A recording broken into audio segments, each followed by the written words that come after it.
परवेज़ अहमद याकूबी साहब के बाद एक और अफसाना निगार जिनका ताल्लुक़ भी इसी शहर से है, उनका भी एक मजमुआ शाये हो चुका है।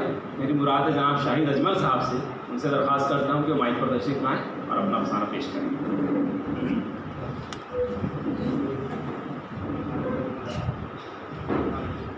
अस्सलामु अलैकुम वरहमतुल्लाहि वबरकातुहू। मेरे अफसानचे का उन्वान है काली बिल्ली।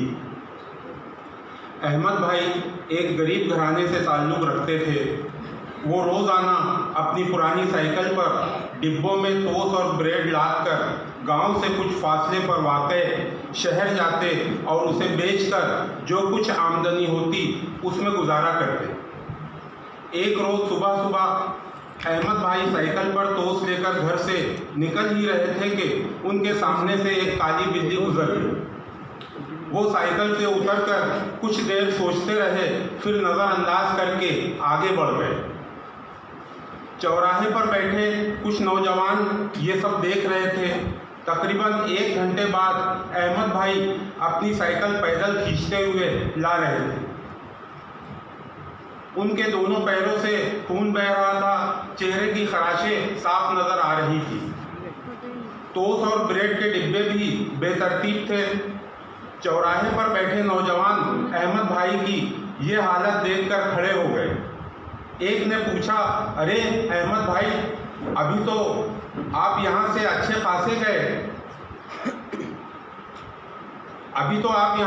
खासे गए थे, फिर अचानक आपकी ये हालत।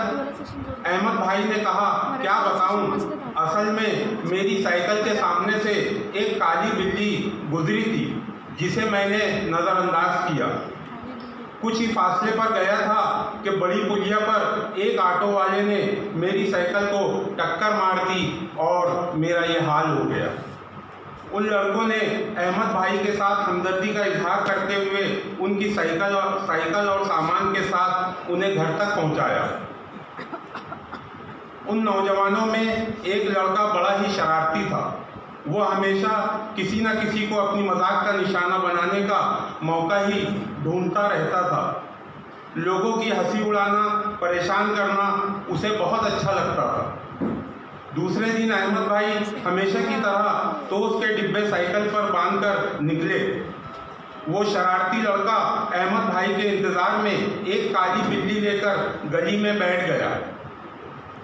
यूं ही अहमद भाई चौक पर पहुंचे, लड़के ने चुपके से उस काली बिल्ली को उनकी साइकिल के सामने छोड़ दिया।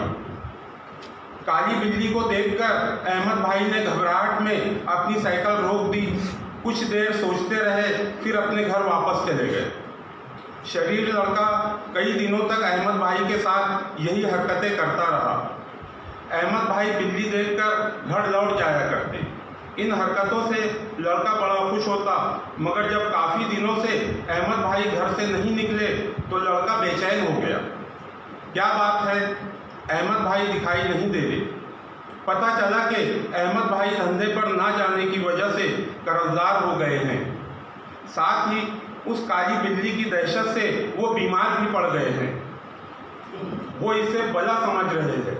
इसकी नौसत से छुटकारा पाने के लिए वो किसी झाड़ फूक वाले के पास गए तो उसने अहमद भाई को बताया कि उन पर किसी बदरूह का असर है।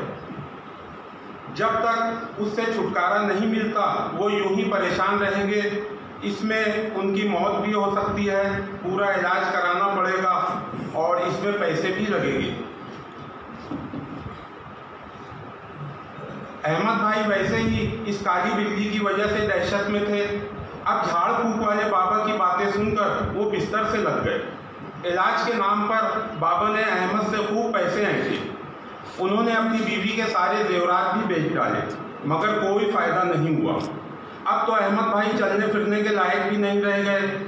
वो अपनी ज़िंदगी से मायूस हो चुके थे। अहमद भाई की यह हालत देखकर शरारती लड़के को बहुत अफसोस हुआ। उसने अहमद भाई की गलतफहमी को दूर करने की ठानी।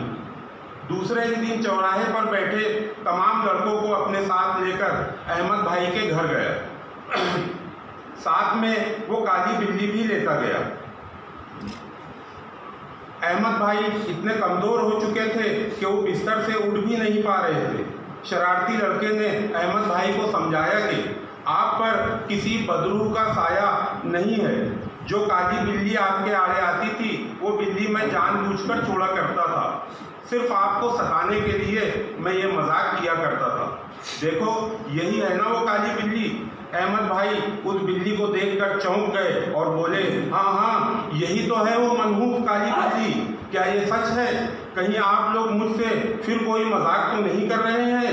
शरारती लड़के ने मुस्कुराते हुए जवाब दिया, हाँ हाँ यही है वो काली बिल्ली।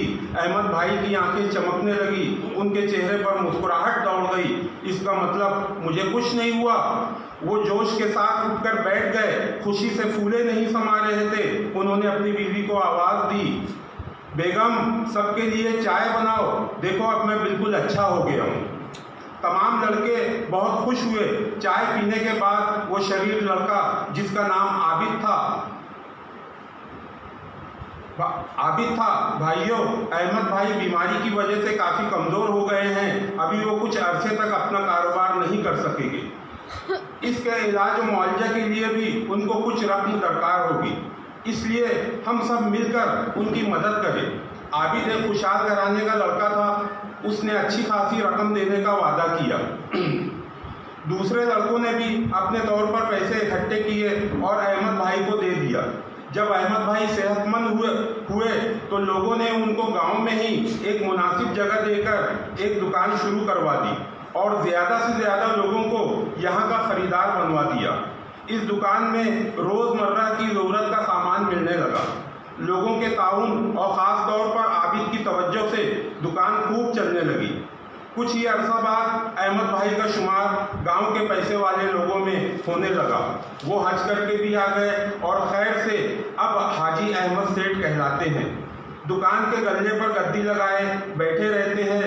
वहीं दुकान के एक कोने में एक तंदुरुस्त काली बिल्ली हर आने जाने वाले को टुकुर टुकुर तकते रहती है।